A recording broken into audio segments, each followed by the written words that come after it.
Good evening. First tonight, a wide-ranging interview with England's most senior religious leader. The Archbishop of Canterbury has been speaking to us ahead of a 3-day visit to Leicester. Justin Welby wants to see how the city is setting an example of how to tackle violence between different religions. And he's challenged churchgoers to invite their Muslim neighbours around for dinner. Well, the Archbishop's also told us what it was like to rebury a king in the city, as our social affairs correspondent Jeremy Ball reports. We now commit his human remains to the ground. The Archbishop of Canterbury made history in Leicester, this service to rebury Richard III more than 500 years after his death.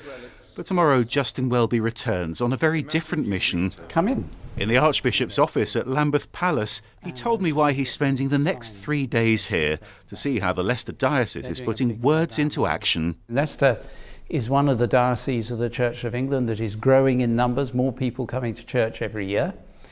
They're getting a lot of things right, and I want to see what they're doing in the rural areas as well as in the city of Leicester. A priority will be to see how different religions are building bridges locally. The Archbishop says Leicester's leading the way. We do have very deep divisions in our country at the moment. There's been an upsurge in racist and religious-based attacks within all the major faith traditions. We are facing groups, subsets within each faith tradition that use violence. And Leicester has set a really good example on this. There's much to learn from what they're doing, and the people there are doing an amazing job. So one of the things I'll be doing is learning. Is there anything more specific that you would like to see members of the Church of England doing to reach out to their neighbours of different faiths? Have people round and trade your favourite meals. Tell them about your life. Share life experience. And you find that beneath the outside differences, there is all the humanity you'd expect.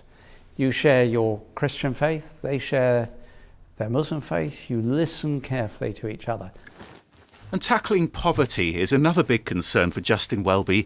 He's delighted that faith groups in Leicester are running things like winter night shelters and food banks. Leicester's gone through some pretty tough times. When I was growing up in North Norfolk, there was a local phrase which, if they wanted to say someone was really doing well, they'd say, oh, they're Leicester rich. Now, it shows how times have changed. But the church also has to say, not only are we going to care for the poor and those without housing, those who are short of food, we're going to ask why. Another thing in the Diocese of Leicester is there's been a lot of work for many years with refugees and supporting refugees. And it isn't always very popular work, is it? No. How important do you think that is? It is absolutely crucial. We remain one of the richest countries on earth, depending how you measure it. The idea that we cannot support refugees or that it's too difficult is ridiculous.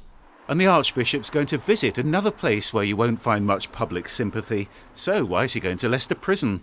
It is a recognition that whether people are inside prison or outside prison, whether they've ever been mixed up in the criminal justice system or not, they are of equal value as human beings. And so that's part of it. It's also the people who staff the prisons are of huge value as human beings. But tomorrow he'll be leading prayers again in front of thousands of people in Leicester.